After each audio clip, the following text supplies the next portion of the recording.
Oster. You want me to stay here, Peter, or do you want to switch chairs? It's up to you. Good morning, everyone, and welcome to just- our Friday, July 7th, 2023 Land Use Committee meeting. We are short many members today, but we at least have a few of us here. First, just to update everyone on the density incentive amendments, the planning board did finally have a final recommendation, which I will bring forward on Monday, July 10th at the next city council meeting. For the city attorney to then make a determination as to the difference and whether or not there's a substantial difference and whether we will actually have to extend second reading to one more to the first August meeting as far as whether or not we have to post it again. So that will be decided on Monday. And after that, we are then moving on to the update from the Housing Navigator, who has a presentation for us. Go ahead.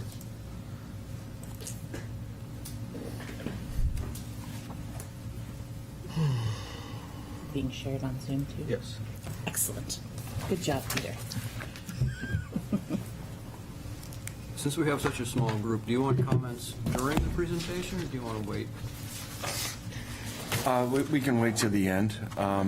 Given the number of people here, I'll do a summary, and then when there's a full, I was expecting to present more information at the next meeting anyhow. I'll go in greater depth at the next one is on some of this material. So this is a practice run. Do you want to just move or minimize You can the minimize box that little, yeah. so it doesn't, so that people in the room can actually, if you go, there you go. Good. Well, good morning, everybody. So I'm going to present updates on what is occurring with the Housing Navigator effort on both the ADU handbook and the PIP. So with the ADU handbook, the council took action in May, so we have clear definition in terms of coordinating the regulatory idea of an ADU in Portsmouth, as well as what's going to happen with the handbook. We want to make sure that the handbook didn't get too far ahead. Now we can proceed on the handbook and the writing and the documentation. I just wanted to reiterate the handbook, the purpose and intent of the handbook. The purpose of the handbook, we want to make sure that we can assist homeowners and contractors in the process of designing and developing an ADU, and we're going to make sure that the handbook is relevant to the zoning. As I mentioned, the council just passed it. So the design standards that are going to be required, building codes, and we're going to also have prototypes in the handbook so homeowners will have a clear visual understanding of what these could look like. And it was mentioned before about providing templates. And I believe what we talked about last time is there's so much diversity that could happen. We want to make sure that they have a basis of design, but they're going to have to go out and they're going to have to get things that are specific to what their conditions are. The intent is we want to promote the design and construction of low-density, affordable housing options, and we want to inform those homeowners and help them decide about if building an ADU is right for them, if it's possible, and what the process is from planning and design to permitting and building, all the way to choosing a tenant. We really want this to be, to borrow the phrase, soup to nuts. So this is the outline right now. We want to present in a more informal tone to the homeowner so it's not a technical document. How to get started, how to plan and design their ADU. We're going to have a FAQ section, frequently asked questions, so they can jump to that and hopefully get some of these things cleared up or solidified in terms of what they want to learn before coming into the planning office. Learning more, and then appendix. Since we last spoke, we have gotten the consultants on board. There's going to be two consultants that we're going to be working with directly. One is to help visually present in these sample graphics up there about how to visualize what this ADU is going to look on their house. And so what these different options are in terms of ADU being attached or detached, in hope that through illustrations, they can begin to visualize what they want, what's going to be best for them. The second bulleted point that you see is that we've confirmed with them scope, fee, and what the deliverables are going to be. The other one is a consultant is going to work with us in terms of developing those prototype floor plans, as well as prototype elevations, so they can again visualize what these could be on their property. What's going to be occurring in-house with me, with my landscape architecture background, is developing this level of graphics in these types of plans to show how it could be laid out on a typical property, and to again help the homeowner and developer and builder understand how it can occur on their property given what the constraints of the regulatory statements are in terms of setbacks and locations and square footage. The more important part of this presentation is the PIP, and I'm going to walk through 3 main points about the PIP, the Public Involvement Plan. We're hearing about the Public Engagement Plan. All those are somewhat interchangeable. So the framework is basically me as housing navigator. There's the Housing Opportunity Grant that is funding this, and in that there's the project goals, tasks, and deliverables. There needs to be, one of the more important part of this PIP is to make sure that the community has a voice in discussing what the subject matter is. My task is writing up this PIP, of which the public and the land use committee will have say, and then at the end, the PIP and a summary report about the success of that outreach needs to be formulated and handed back. It is a requirement in the grant that's paying for this. The framework also includes that this committee has a work plan, and it involves an effort to increase diversity of housing types and price points, and understanding incentives, housing choices, and affordability in target areas. Those 2 bulleted points are going to be worked into what the plan states in the effort of the plan and what the whole outreach effort hopes to succeed. And then there's also, in the 2025 master plan housing goals, there wants to be an effort to adapt housing stock to accommodate the changing demographics and housing needs of low and moderate income residents. Those are 2 specific goals in the master plan. So with that framework of how it's being paid, the goals that are clearly stated before, this is the outline. There's going to be an overview, an approach, with vision, principles, and goals, coordination, promotion, public engagement process, and these are important elements to the plan. I'm going to break out and speak about approach, coordination, promotion, and the public engagement process. So with the approach, there's a plan vision, the principles we're going to follow to structure what this engagement will be, the goals of what we hope to achieve, and the strategies being how we're going to achieve them.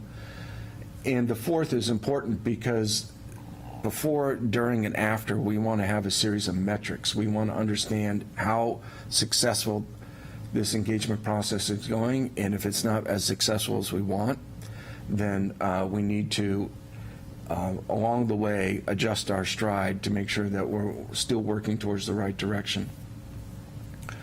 We want to coordinate, promote. My effort will be in the coming month of July and August is to reach out to key informants, and those key informants are people that have particular knowledge about housing in Portsmouth, and it can be a private homeowner, it could be a larger scale property manager, it can be a developer, it can be a builder. I'm going to be speaking to people in the banking industry to understand about loaning mechanisms.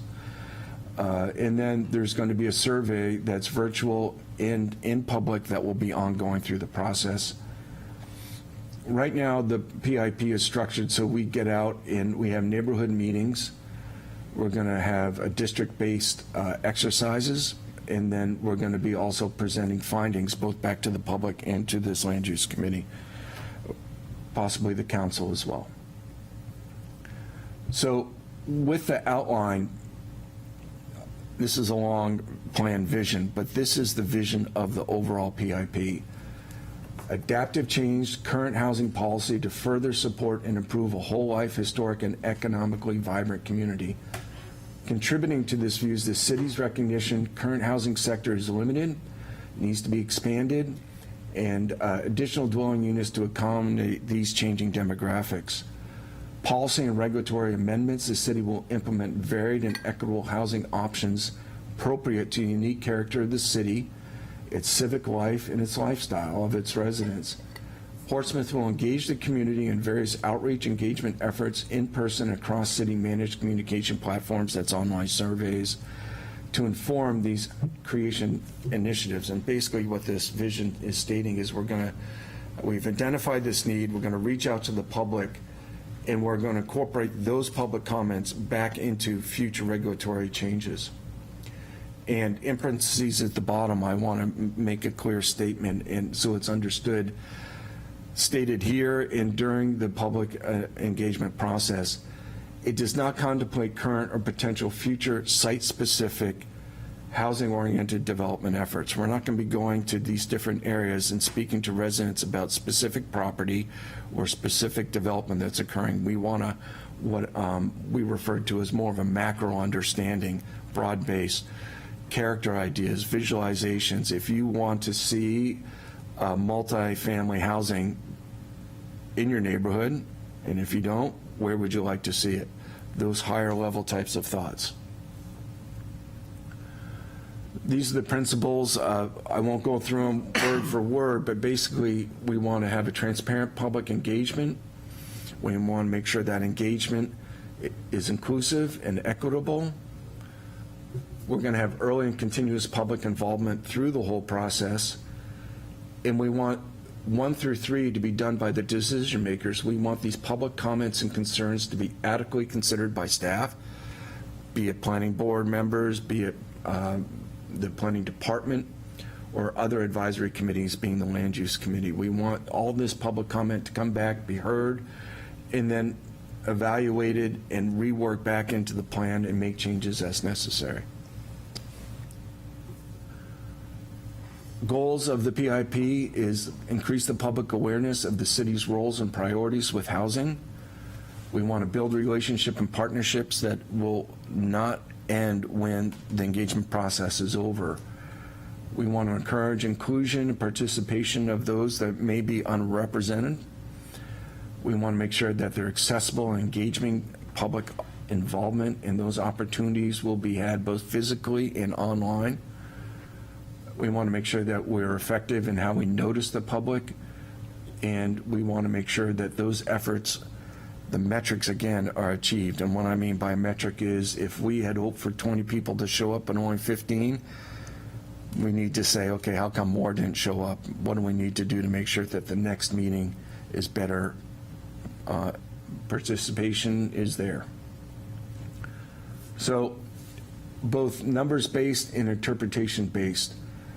We want to observe, outreach, and respond. There's a network we want to establish and make sure that people can flow back their information to us, just not during public meetings. And the resources, there's this land use committee. I've already spoken with the Director of Communications, Community Engagement. I would like for this plan to become a template for future efforts as well. It will be specific to housing, but the structure I would like to be there so future efforts have a good framework to follow. With the next steps, we're finalizing our efforts with Portsmouth Listens. They're going to be involved with the engagement efforts out to the public. They've got great expertise. I'm going to start my key informant interviews in August at the latest, but also in July. There's going to be a draft PIP by late September because we're still working through some of the technical aspects of the PIP.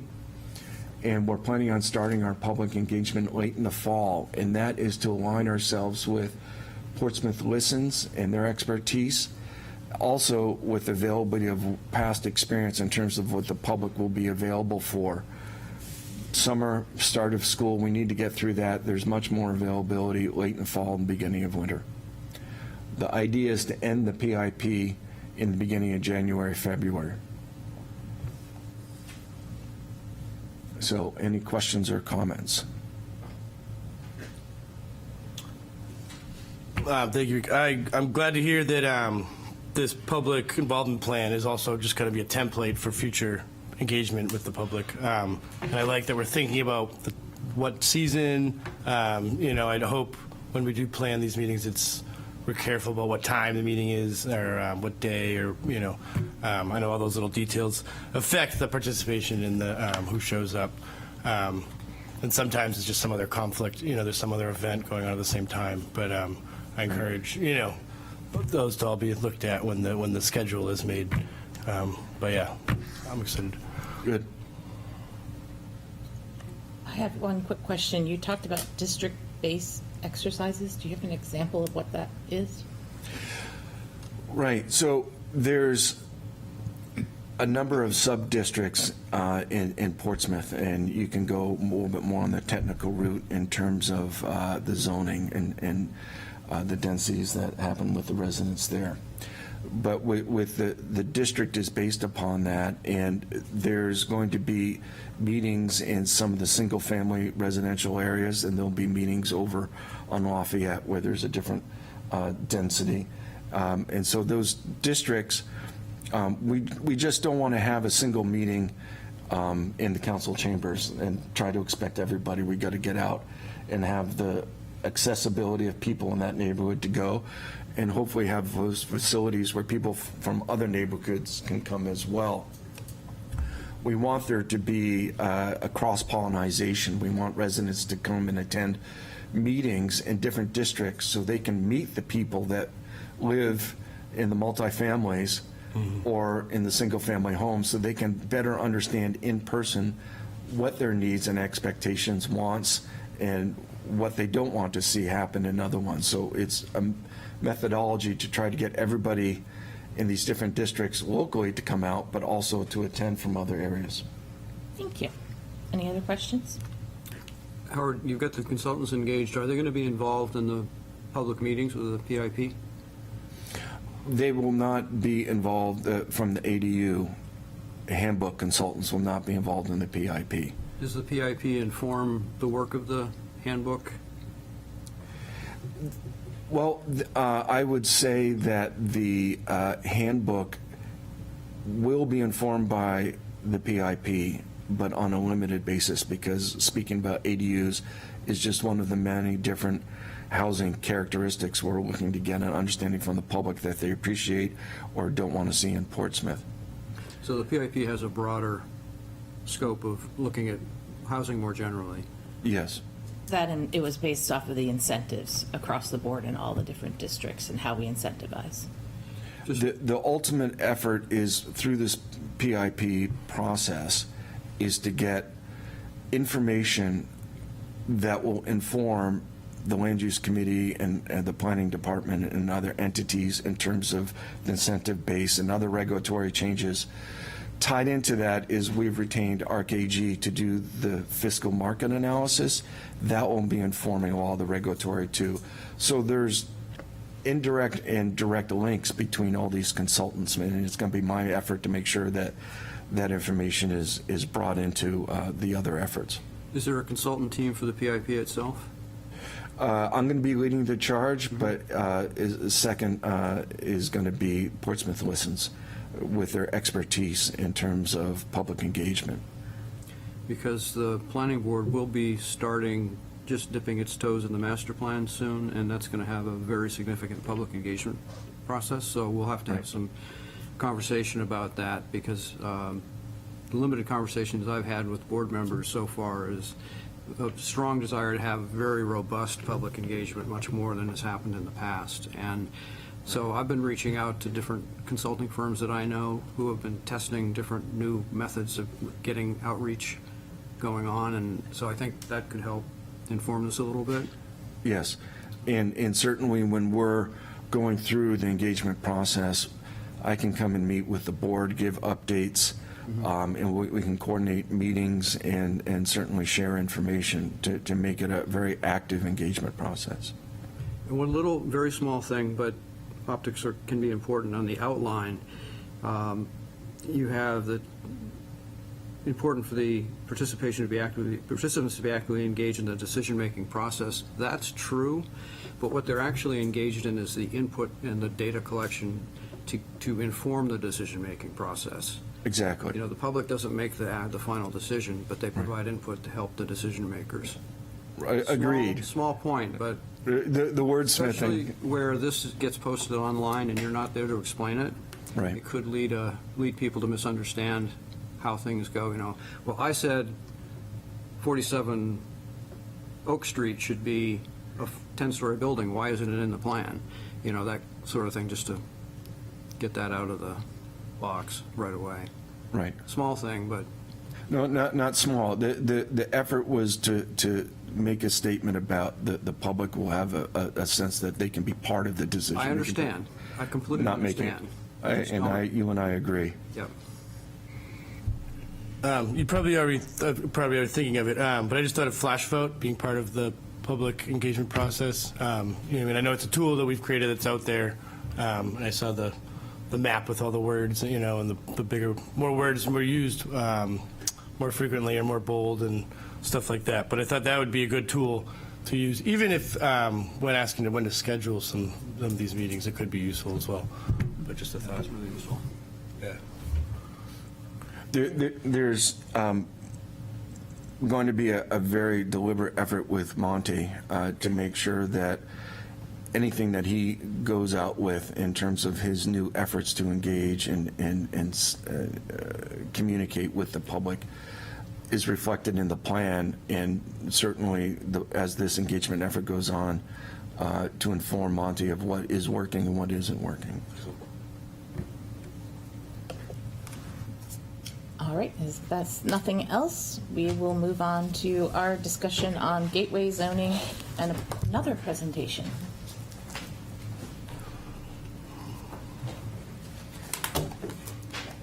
Let's see.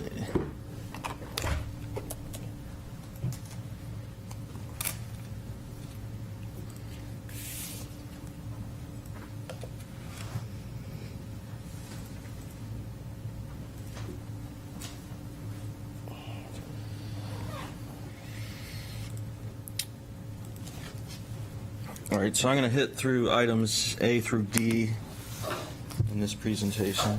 Let me move this.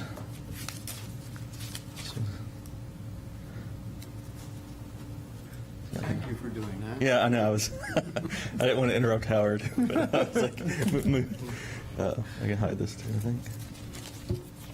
There. All right. So, as you recall, a couple months ago, I did a presentation at the end of one of your meetings on the Gateway. So the first few slides are kind of a condensed version of that, just to kind of refamiliarize with the Gateway district and how development occurs in the Gateway. And then we're going to go through some of the projects that, or all the projects that included residential that have been approved or under construction or are almost complete, and just look at their, their density and what they built, and then also what they could have built by right based on their acreage. If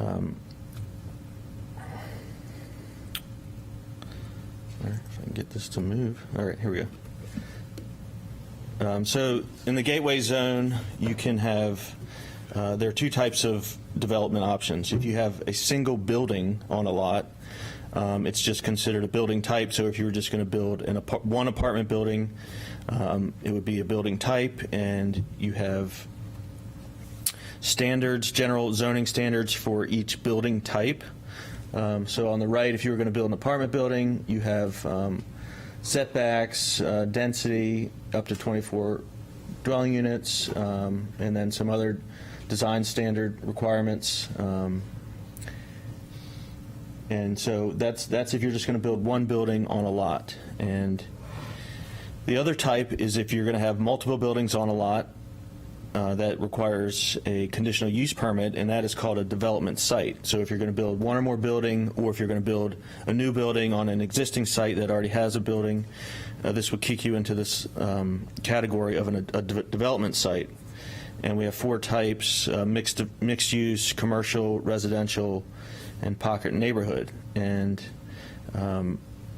they can be on one lot, or they could be on a group of lots that are owned by the same person, such as in this scenario. You could have a development site across these 4 lots. And then the development sites have standards for the site. So they have a minimum site area requirement, square footage, site width and depth requirements, and buffering requirements if they're up against a residential district, and then building coverage and open space. And so in either type of gateway scenario, whether it's a building type or a development site, we have community space types, which are currently we have 13. There are 4 that are going to be before the City Council next week to add to this list. And in the G1 for development sites, you have to have 10% of the site has to be community space. And this is a standard zoning requirement. It's not part of a conditional use. I mean, you do have to get a conditional use permit for the development site, but the community space requirement is just a zoning requirement. In the G2, that number is 20% for the total site has to be community space. As far as density goes, again, if you were just building one apartment on one lot, you're allowed to have 16 units per acre, and then by right, and then with a conditional use permit, you could go up to 24 units per acre. For development sites, say you have a general residential development that has 2 apartment buildings, that number goes up to 20 units per acre by right, and up to 36 by right with a conditional use permit. So you would, on top of getting a conditional use permit for the development site, you would also need another conditional use permit to increase the density per acre. We have 3 types of density bonuses. One is dwelling units per building. Then we have dwelling units per acre, and then height and building footprint. So the 3 on the left are the types of incentives for density and building footprint and height. If you do, so you can do multiple incentives. If you do only one, you have to provide workforce housing. If you do more than one, you have to do workforce housing and public realm improvements, which are not community space. It could be like an off-road trail or path or a new public park. That doesn't necessarily have to be on the site. And then these are just the state workforce housing requirements for ownership and rental. So now we're going to dive into the projects that we've had come through the city over the past 6 or 7 years. The first one actually is 3510 Lafayette, which is the old Tex-Mex. This project was done under the old gateway. The new gateway was approved in 2017. This project came in just before that, where residential was not permitted. So they got a variance to allow 25 units on this site where they were previously not permitted. And there was a stipulation that was offered by the applicant at the zoning board meeting that they would designate 2 units as workforce housing. So the board didn't come up with that at first, but the applicant proposed that, and the board added that as a condition. So these were our first 2 units that were workforce housing. So they have to have 2 units throughout this development designated as workforce housing. So really the first project was the West End Yards that was approved in 2019. This consisted of 273 units in 2 apartments and then 23 townhomes. It did require a conditional use permit for the development site, and they did get density incentives, so they had to provide for workforce housing.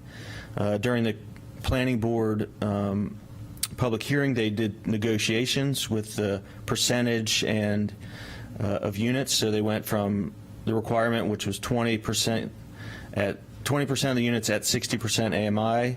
They negotiated to 10% of the units at 80% AMI. So they provided 27 workforce housing units. And the 10% community space is, again, just a zoning requirement. So looking at, this is what was approved. Looking at this lot just alone based on its acreage, what it could have done by right. The lot is, or it's actually 3 lots, but the development site is 15 acres. And for a mixed-use development, you can have 20 units per acre. So they could have built 300 units by right if they had. Now, I say that without any incentives. That's if they were to. They would have to have a lot of buildings, because an apartment building you can only have 24 units. So this is just looking at the base acreage and doing a calculation on potential development.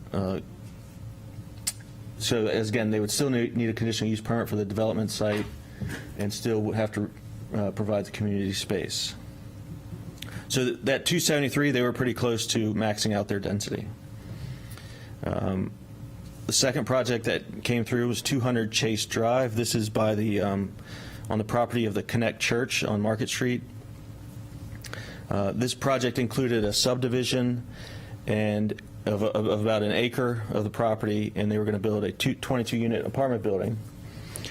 So since this project was multiple buildings, the church and the apartment building, and a lot of the community space is actually on the church property, this was a development site. If they just subdivided and then the church had nothing to do with it and they had everything on this lot, we would just consider it a building type. But since they're combined as far as the community space and they have some cross easements for the parking, it's considered a development site. They did not request or need any incentives. In the G2, they did need to provide 20% community space. This project has been tied up in litigation for several years now. But looking at it, what they could have done by right, it's a 2.6 acre site. Again, a mixed-use development could have 20 units per acre, so they could have potentially built 52 units by right. Still needing a CUP for the development site. But if they had built multiple buildings, they could potentially have built 52 units.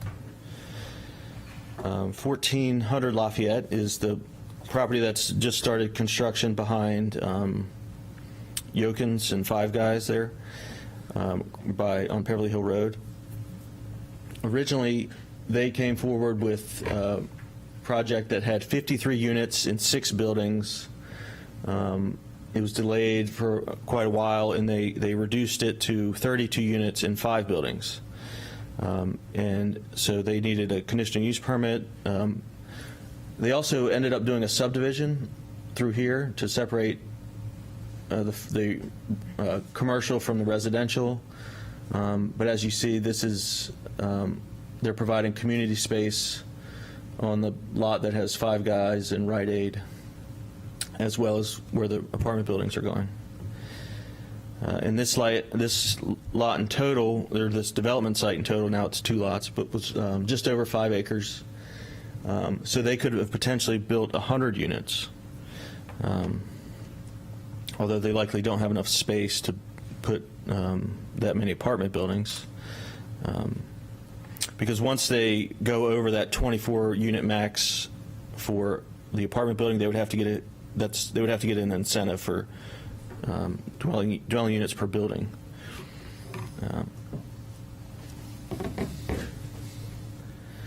The next project was 3548 Lafayette. This is the old Wren's Nest. So they converted existing buildings into apartment buildings, and then they also built 2 new apartment buildings. So in total, they have 8 buildings on the site, totaling 75 units. So that's, again, is a development site where they needed a conditional use permit. This one is pretty close to maxing out their density because they have just over 3.7 acres, which allows 75 units. So this is the one project that maxed out their density. And again, you can see that they needed 8 buildings to max it out without requiring any incentives. 3400 Lafayette is a 50-unit, this is just adjacent to the Wren's Nest, a 50-unit townhouse development. They did not request any incentives. The property is split zoned. There's a large portion that is NPR behind it, or NRP, sorry, not. Which was not included in their calculations. So that they actually providing a 10-acre easement to the city on that part of the property. But the area that is zoned Gateway is 15.5 acres, and at 20 units per acre, they could have provided 248 units, but they're only building 50.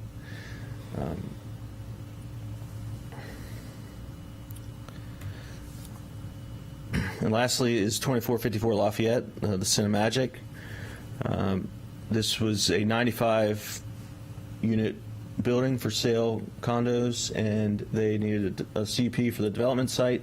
They also requested 2 incentives, one for building height and one for dwelling units per building, because they have 95 units. So they needed 2 incentives, so they needed workforce housing and public realm improvements.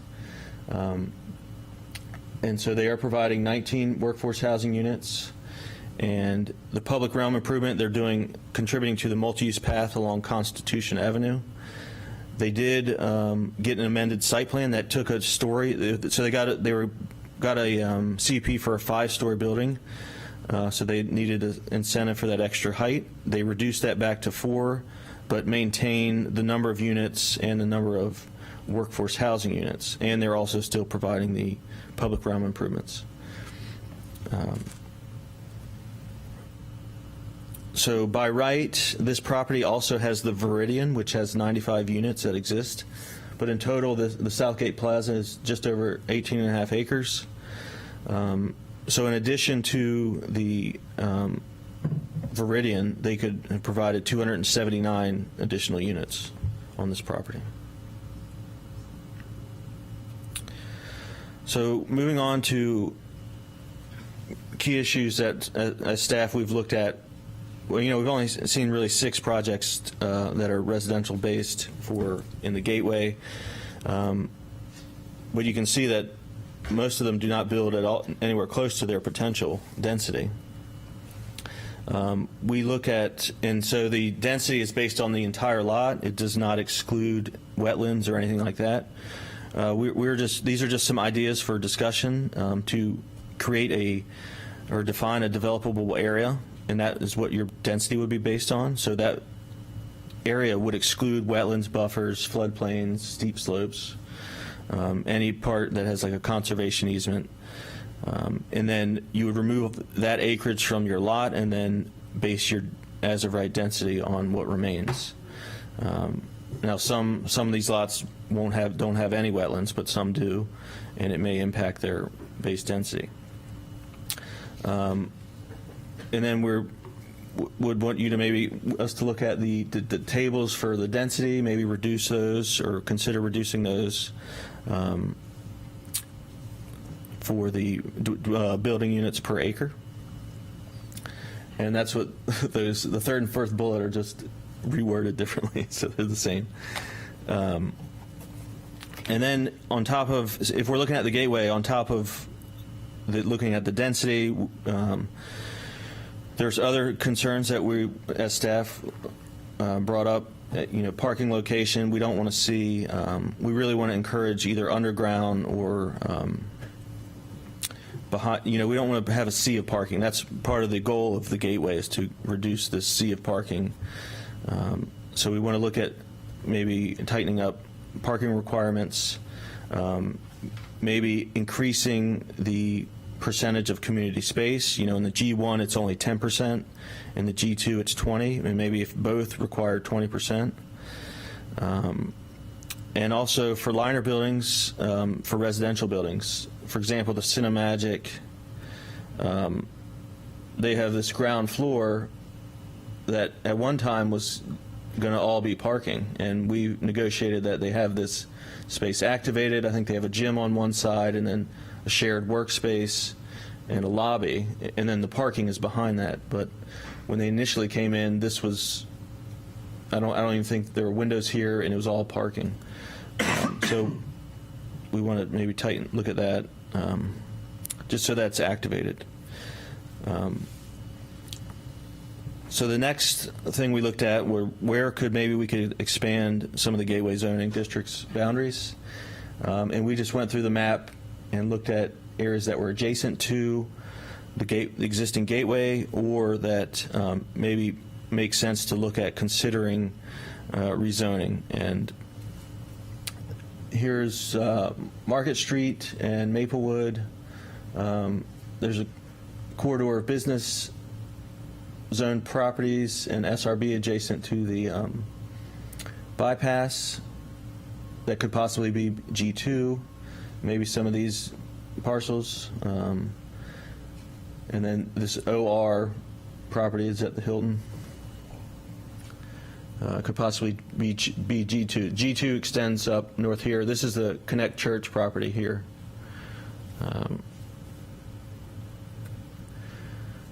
Now, some of these projects, or some of these properties, people have expressed interest in providing housing.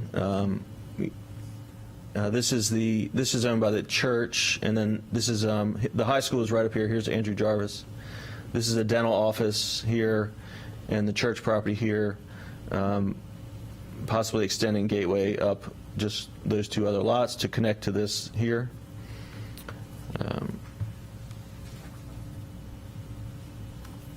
This is Morona Road and Beverly Hill Road. Right here is the 1400 Lafayette project. We thought it makes sense to just add these three properties, even though they may have industrial uses now. In the future, they could potentially be redeveloped into either mixed use or housing projects. And then the church across the street here could be G2 as well.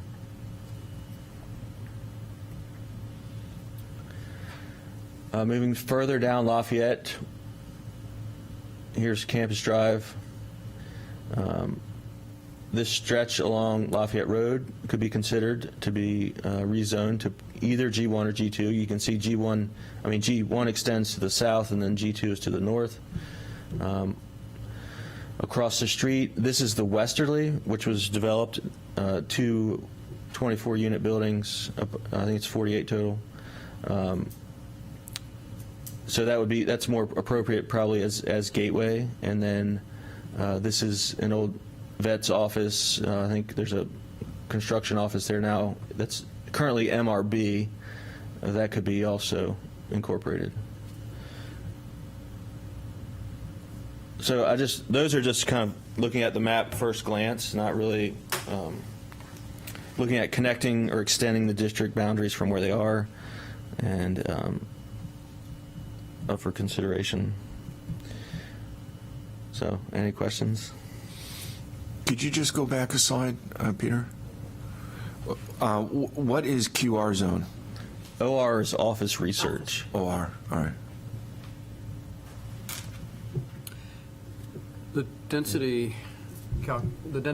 Theoretical densities, those are purely theoretical, didn't take in parking. Right.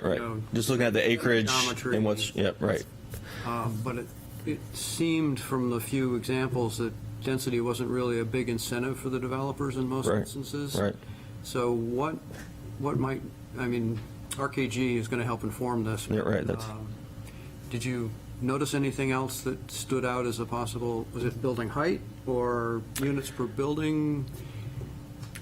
No, I think probably, you mean that they were reluctant to. Developers were interested in it. It sort of made them want to do something different as opposed to just a purely as of right. What seems like, so the only two projects that have provided workforce housing was the same developer that developed West End Yards and the Cinemagic. That's Torrington Properties. And I think they are based in Boston, so maybe they're more familiar with building bigger buildings. And I mean, you know, the West End Yards buildings each have over 100 apartments. The smaller projects, actually, the Wren's Nest, we asked about providing more housing, and they didn't want to, because then they would have had to provide workforce housing. I mean, I think those units are going to be, So it was a disincentive. I think those units are going to be, you know, fair for down there, but they just wanted to do what was by right, basically. Maybe one of the things we need to look at is the density comes with the need for workforce housing, right? So they might take advantage of the density if they don't have less by right. Right, that's what I was looking at these tables, maybe. Right. You know, Yeah, maybe there's a disconnect between what is currently permitted as of right, based on actual geometry, and, you know, parking, I think, is going to be a big part of this. Sure. And I know West End Yards had to come back to add parking, as we know, because that was their original approval, I think, was more aspirational than actual in terms of what they needed. So, and that's one of the things we want to prevent, is that sea apart, you know, we want to Right. get away from that. And- right. But in some locations, underground parking for some of these sites might be very prohibitively Yep. expensive. So even if you can nest it inside buildings, interior of the Yep. lot, you know, that's better than the suburban model. Would it make sense to study some of these sites in a little bit more detail, or maybe take a theoretical Sure, site? yeah. And see, Right, dig a little deeper into maybe I hesitate to say this because I'm dipping our toes into the possibility of downzoning, but I wonder if the as-of-right base thresholds are already a little bit too high. That's what I was saying. Yeah. As of right is so high, they don't need to take Right. density bonuses, and which would get us workforce housing. And We- everything in the gateway is obviously all on sewer and water. There's nothing, okay. Right, we could look at what those developments, how lowering this by like 4, or, you know, how it would affect what they got, you know. Right, look at what we've gotten and then change it and see See how- what would have, maybe what we would have gotten. I mean, to do a density calculation, if you take 330 square feet per parking space for surface parking and multiply things out, you can pretty quickly see how much of building footprint plus parking footprint, that includes circulation. So Yep. you get a pretty quick idea if you could fit it, you know, then without getting too detailed into site geometry. Right. And this kind of segues into the RKG thing. They're going to look at all of our incentives and provide some feedback and even recommendations, right? Right. Is Torrington, because I mean, they're becoming an even bigger player in the area. Yeah. Have they come in to talk about any of their projects with staff? You know, like, this was a problem, this wasn't a problem, anything like that? No, not after the fact, no. That's what I meant. Yeah, no.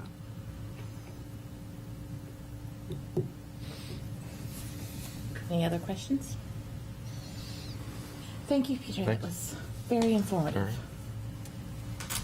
Keep digging into this. Yeah. Next on our list, we had a request from Councilor Cook. Yep. Did you have anything else to add about the financial, Howard? No. Okay. That's what RKG is going to be Right. working on. I guess their timeline is August, or they're starting. They'll be starting up in August. That's the current schedule for them to, and we anticipate that it would take no more than 2 to 3 months to do So it. it'll take the rest of the year. At the very most. So, Trying to- but it's that's a little bit fluid right now. I'm sure they'll have some early inputs that we can start considering. So, All right. Now we move on? Yeah. Yeah. Just making sure. I didn't miss No, no. anything else.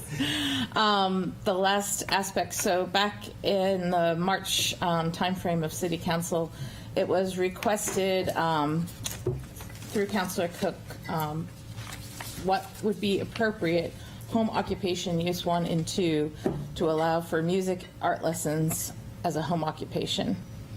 And it was actually through Councilor Denton about the laundry outside aspect, which none of us can actually find. So I'm kind of skipping that part because we can't actually find that we actually regulate that. And I don't think we do. So if he can get me more details, we can take a look at that. So we'll stick to just the conversation. And I had printed out just what our current zoning is for home occupation, 1 and 2 definitions, and if it's helpful, I'm going to read it out. So our home occupation definition is an office or other use customarily conducted as an accessory use to a dwelling complying with all of the following standards: conducted entirely within a dwelling or existing accessory building, and with no change to the character of the dwelling or accessory building. Maximum floor area is 300 square feet. No outdoor storage of materials or products. Outdoor parking of no more than 1 vehicle related to the home occupation. No deliveries by vehicle with more than 2 axles. And then it further defines occupation 1 as a home occupation with no non-resident employees, no sign related to the business, no client, vendor, or general public visitation, and no deliveries other than regular postal service, and no more than 1 package delivery service truck, FedEx, UPS, etc. per day. Although I think sometimes to my house I get more than that, and I don't have any home occupation. It's a little outdated. Home occupation 2 is a home occupation with not more than 1 non-resident employee. And the other areas that I was able to pull up that this talks about is it is actually touched on under our parking requirements and hours of operation for home occupation 2. In certain districts, it's only 8 a.m. to 5 p.m. And then there is also accessory uses. It comes up obviously under the ADUs, I believe, as well. We mentioned that. So, and there is a chart of the uses of 1 and 2 and what districts they're allowed, permitted, not permitted, or permitted by special exception. So I think I would start us by having a general conversation about how we feel about carvings, trying or attempting to carve something out for a home occupation of someone teaching an art class with a few children after school or something like that. So I open up the floor to ideas. I think that the only part of this that is somewhat different than many ordinances that I'm familiar with is the word customarily, because that implies things that we've seen happen in the past. It doesn't anticipate the future.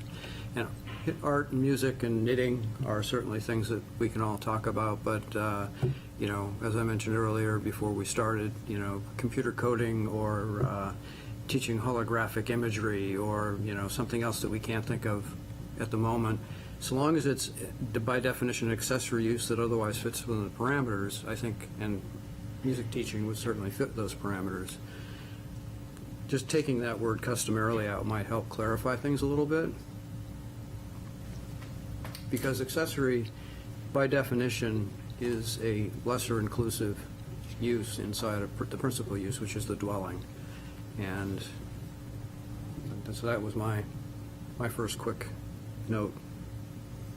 Others' thoughts? I've definitely met with some residents, that have had this issue, and I think some have done it under the radar and just have, no one's rung the alarm bell, so they've been allowed to do their thing. But others have tried to follow the rules and haven't been able to, for instance, give art lessons at their house or.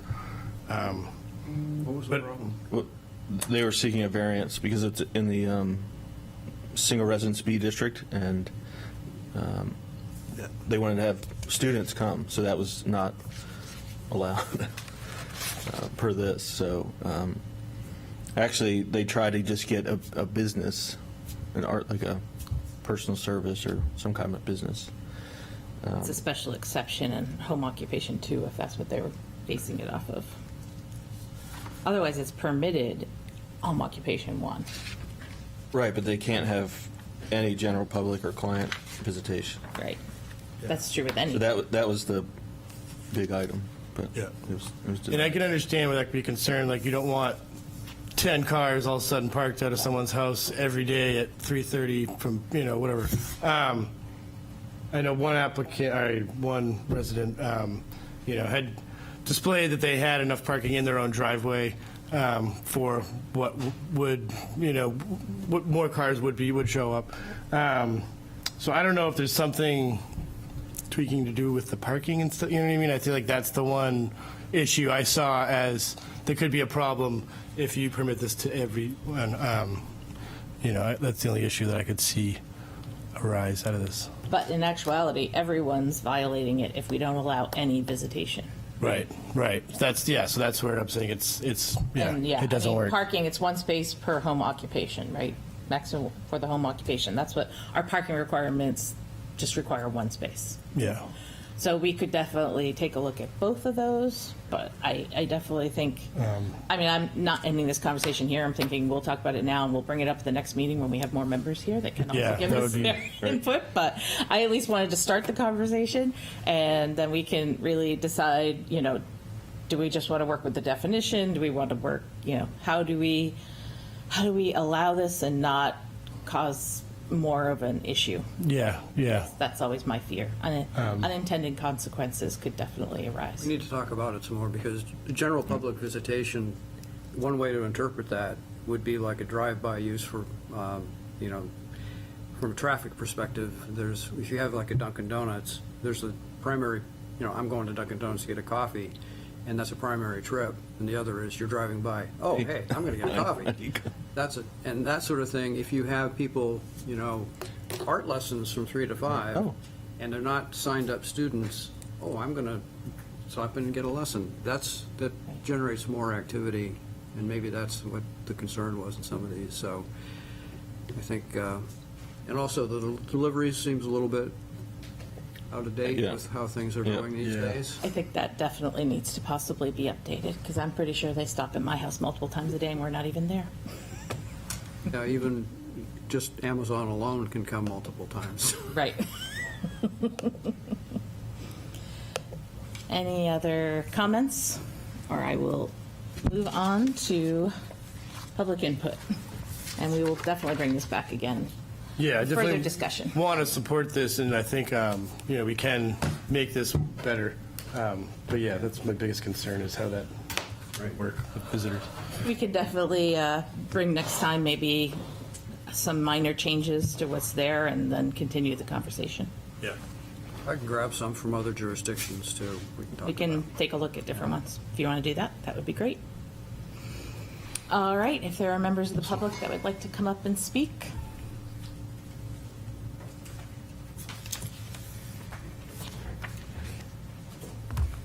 Name and address for the record.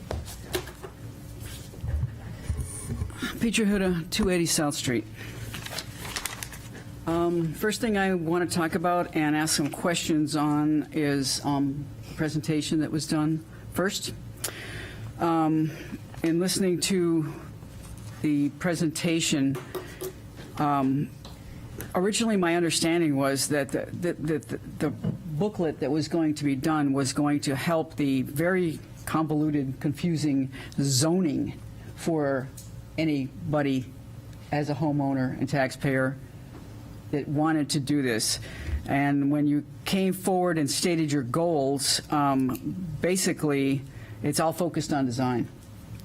So that's my first question and my first concern as a taxpayer and a property owner that might be looking to do this, is there seems to be less focused on if I can do this as a homeowner and if it's allowed by the zoning. Because, my opinion, that's the first thing that we need to know as taxpayers. The other thing that kind of jumped out at me is, I guess, why are we as taxpayers paying for consultants to do plans for homeowners and developers? It's great that we're going to give some examples and stuff like that, but those of us who have done this prior had to pay for all this ourselves. So that would be another question. You know, we're spending a lot of money on this, and this is, I know you're here on a grant, but the direction this is going is kind of confusing to someone who has sat through all these meetings and thought that this was going to help the lay taxpayer understand the regs on this. The other thing that I would question here is, in explaining the steps here in the process, when does this go to the planning board?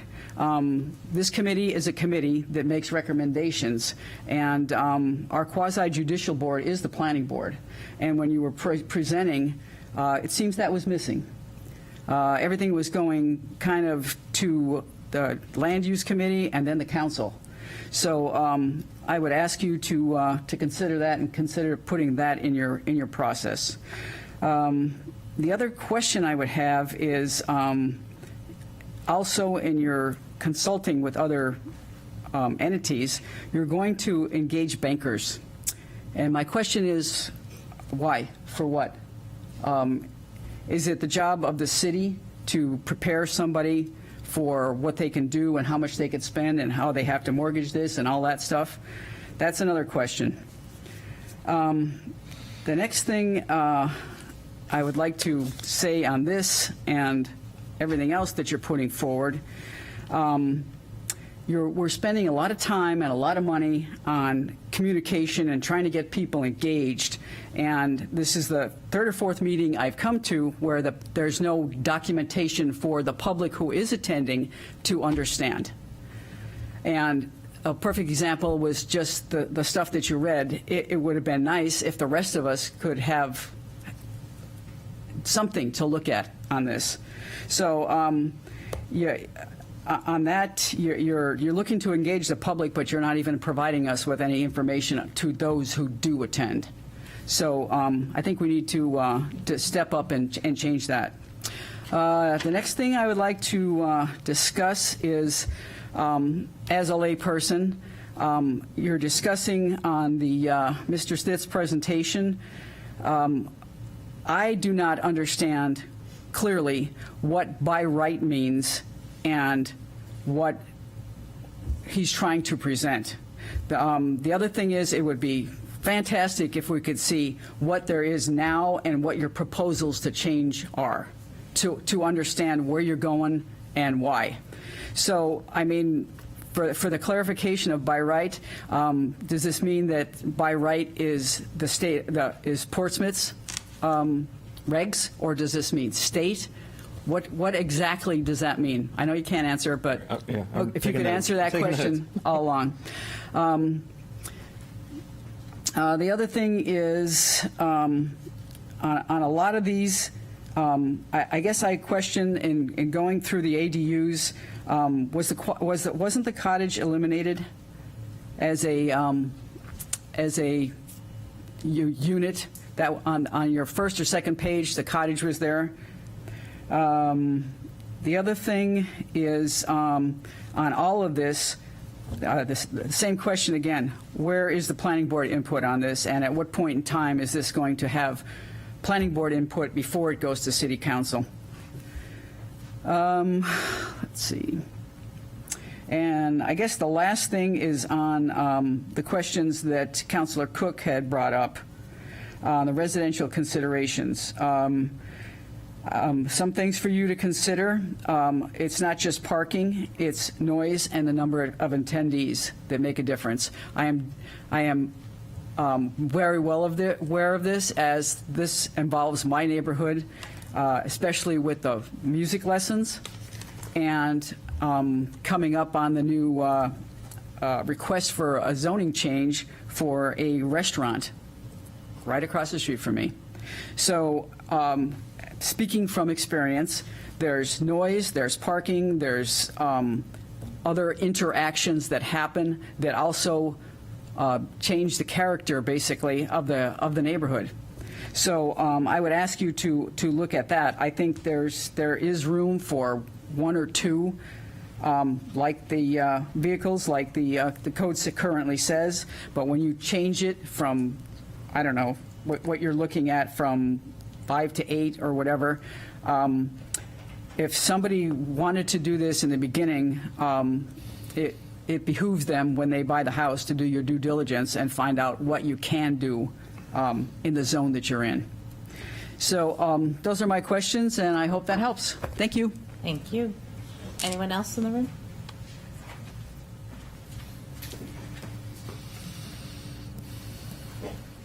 Good morning, Elizabeth Bratter, property owner, 159 McDonough Street. I have to agree with Petra. I did not see his presentation. I apologize. I did read through the couple of pages that he presented. I immediately was shocked by the fact that we're talking about scope, fee, deliverables, and timeline confirmed, rendered illustrations, and all this other stuff. To me, it was supposed to be, I can look at this, I can read this, and it translates the zoning into English so that I can look at it and make a decision as to what I want to do. If I need to hire an engineer or an architect because I want to design something really fancy, then I should be doing that. But this handbook, the way I understood it as well, was it was going to take the zoning the way it's written and turn it into plain English. It's kind of like if you read a legal document or you read something from the EPA or New Hampshire DES, you have to read it and then somebody has to translate it into English for you because they write it in their own kind of legalese. So that's how I understood it. This has become very elaborate, very expensive, and way out of control, I think. This does not need to be an engineering degree thing. It should be something very simple. In regards to the changing of the zoning or looking at changing the zoning in different places, I think it's great we're going to talk about it, but I think we need to remember that there are residents who live near these areas, and a lot of times they're not aware of that. I know in Dover, a lot of times they send out these massive, everybody in the city gets one. It's a piece of paper folded up, and it's got 25 things on it that you have to read in fine print, but it pretty much tells you, you better look at this and see what your zoning is because they're going to be making a change. So I think that Portsmouth should consider doing that whenever you're starting to consider doing any kind of zoning in areas. They may not be within 100 feet, but the same thing happened with the church. All of a sudden, the people in that neighborhood woke up when the church on Market Street Extension said, oh, we're going to sell half of our property, and then all of a sudden the neighbors on all sides showed up and said, wait a minute now, what is this gateway stuff? So I think people need to be informed, and it needs to be done. If you want public input, you need to put it out there so they know they're aware of it. In regards to music lessons, my kids did tutoring, art lessons, and music lessons in people's homes. There are real concerns with this. One is, are you having one child at a time? I had 2 children. They both got to do lessons back to back, so it was one car. But the next family behind me was bringing in a car a few minutes early, and I was trying to get out. You know, there's a lot of little traffic things that happen. There's also the noise. You know, do you want to listen to somebody practicing learning how to play the trombone or something? You know, those are things that do happen. So I think that to just look at the ordinance itself and just fine tune it so it fits everybody, because you don't really want some engineer having a visitor, you know, having 4 of his friends over to discuss a whole thing. That's also in-home business, and there's a fine line between whether we're talking about remodeling something and working on that together instead of in the office. So I think that those need to be looked at, but it needs to be done in a realistic way, as they do impact neighborhoods, especially neighborhoods that have parking issues. So that's it for me. I'm looking forward to seeing the dwelling unit, looking at the gateway. I think it's I think it's more complicated than character districts. So I think the idea of putting up comparisons, what's the difference between the Gateway 1 and Gateway 2, and why would we want to put them in these particular locations?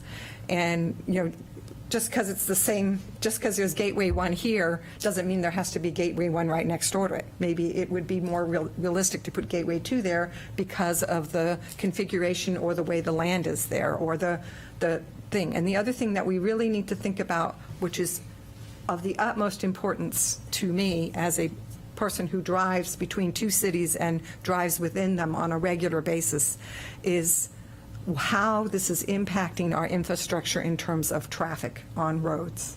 It's always great to put a Band-Aid on something and say, okay, now we have the little Kate Street corner there, and we're going to put a little Band-Aid there, and that's going to fix that problem. And then we're going to add more houses there when we put in the 105 Bartlett Street, and then we're going to put another Band-Aid there. We need to think about the infrastructure generally, because what we're doing right now is we're looking at Band-Aids. When people come up and they say, okay, we're going to add 150 units here, then we say, okay, you got to do the parking. TAC works really hard to come up with realistic ways to move that traffic. But when you have 150 units coming here and then 300 down the street and 25 here, those all are impacting those neighborhoods in a big way, which you see down by on Lafayette Road, where now they're adding more houses down there, and the Ocean Road has become more impacted with vehicles, at least in my opinion. It just seems to have a lot more traffic on it than it did before. That's my 2 cents. Thank you. Thank you. Anyone else?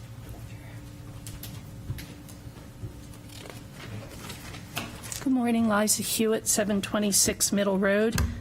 My goodness, that was a big agenda with a lot of different subjects, so I'll try to go through. On Peter's presentation, I don't know whether, Peter, you're going to be doing that for anybody else down the line, but I would find it helpful if you could not use the word units, but distinguish condos and apartments, because I think what's happening in the community for residents is that there are a lot of units that are condos that are $1 million condos being built, and I think there's a very different perception of the acceptance in the community for perhaps apartments that are housing our workers, et cetera, and high-end condo units. So when you do that presentation, it would be helpful to know that, that this group of housing units are going to be apartments, and this group is going to be condos. It would just be helpful in the understanding. And I also didn't know when you talked about the total square footage, and they could have more units on the lot, like in the case of the Southgate Plaza, perhaps given, and I may, because I know nothing about any of this, I just know what I hear from all of you, but when I look at that, I think, well, that's true. They do have a large area, but they've also got stores on that property. So they can't really be putting more housing units on that property when you have stores there. And that kind of brings me up to the gateway.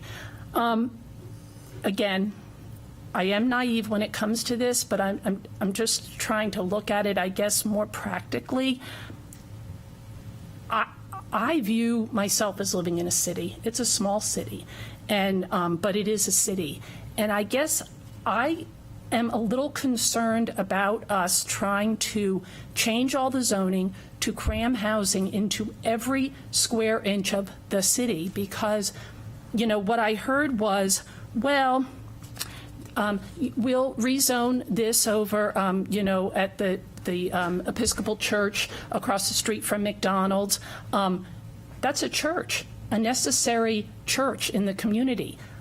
I like having churches in my community. I like having dentist's office, on Lafayette Road, and vet offices and shops. And if we rezone everything to be able to provide housing in all of these locations, are we then encouraging all of the services to go elsewhere? Are we really going to turn ourselves into a suburb? We're no longer a city, we're a suburb. So I'm concerned about that. I think it needs to be a mixture. I think there's a reason we have industrial and we have commercial, we have businesses, and that every square inch is not housing or available for housing, because we know developers are just going to look at it and say, well, if I can make more money putting housing in than putting vet offices and banks in there, then that's what I'll do. Mr. Snyder's presentation, Can someone please, before the end of the meeting, tell us who the two consultants that were hired? You kept referring to the consultants hired, but you never told us who they are. I would just be interested because sometimes we know those names. I found, well, first of all, I'm all for public engagement. I love public engagement. The more public engagement, the better. This I found a little confusing. And I think that sometimes what happens for people in the business is that they know what they're talking about. You got it in your mind. You know how it's going to look. But as you're explaining it, it's very vague. And to be honest with you, from your presentation, which I assume was going to be used elsewhere to explain, all of this, what you're doing, the public involvement plan, I could not figure out what the community was going to be engaging about. I really can't figure out what we're going to be talking about. We know there's a need for housing. We know that there's a need for affordable housing. I don't think anybody's disputing that. We know that there's almost no public land left that's buildable in Portsmouth. We all know that. We know that there's really not a whole lot of private land that isn't already built on for something. So I'd just like some real concrete idea of what this public involvement plan and bringing these people together, what you're going to be talking about and the reason you're going to be talking about it. I think, yeah. So, being more specific, because I think if you cannot be more specific, you're not going to get people out. Nobody's going to come if they don't know why they're getting together to talk. I mean, you see in these meetings, there are groups of people that come to all of these meetings. There's not a lot of variation because I don't think that people think that it's worth their time and without knowing. So I think you're going to have to be way more specific and really get an understanding or help us get an understanding of that. Finally, the art classes, music classes. I took music class. I don't think there are too many. My cello and I walked from the elementary school to music classes, every week for many, many years. But I think that we're not being inclusive and we're not being equitable. I really would encourage you not to go from a standpoint of music and art classes, because I think there, as Mr. Chelman said, there are a lot of other classes that could be done, and I think that you can't be specific like that because I really think that you're not being inclusive and you're not being equitable. The only in addition to all the things that were said from the speakers, the concerns, I also have concerns about opening that up and it becoming more like daycare after school. And I've seen that happen. Oh, your child can walk from the elementary school over for art classes and then we'll just keep them and we'll feed them snack and you can pick them up 4 hours later. It becomes more of daycare than it does, the art classes in a side. Then the kids are going out for a period of time. They're running around the yard. The cars are coming in and out. So however you can, whether you put, I know it just gets to be crazy as far as the number of stipulations, but I'm more looking like the time and, you can have a 2-hour art class with this many kids or whatever, I think is going to help. But not to call it art and music, because I really don't think that that's fair to other, other groups that may want to do their classes in the house. Thank you. Thank you. Anyone else? Is there anyone online? No one on Zoom. Anyone else in the room have anything to finish up before we adjourn? No, I'll just say that the public process is all about, housing around. We said we haven't gotten to the ADU handbook yet. I was hoping that's finalized. It'll be easy for everyone to understand. I know I'm trying to look at it as I've never built an ADU. Would I be able to read this and would I be able to figure it out on my own without hiring a professional? And just for the record, all the consultants that we were talking about today are part of the grants that we went after. So those are grant funds being spent for consultants. Am I right, Howard? The consultants that are being used for the ADU handbook, as well as the market analysis, are being funded by a grant that is not provided by the city. my position and this ADU handbook effort are funded through grants that are provided from the state. From Invest New Hampshire. The consultants are paid through the grant and were approved by the agency, the Invest New Hampshire, that is paying for the grant. Able to share who the consultants are? McNamara, who's a local architect, designer, and Rob Leanna, whose company is called Painted Houses, will be doing the illustrations. Great. And I'll just reaffirm that, housing is the biggest issue we have right now in Portsmouth and in Rockingham and in New Hampshire. But so all efforts to be pro-housing, you know what I mean? And that's the whole community together. That's the council, that's all the residents, that's everybody. But I think that's the important part is that we realize, the unemployment rate right now is 1.2% or something because there's no one that lives here. Soul's closing up the restaurant and turning half their dining room into housing because they can't operate as a business. So I just think as a community, we need to be pro-housing, but I just want to reaffirm that. Thank you. Anything else to add? Then I will adjourn the meeting. I hope you all have a good rest of your day. Thank you.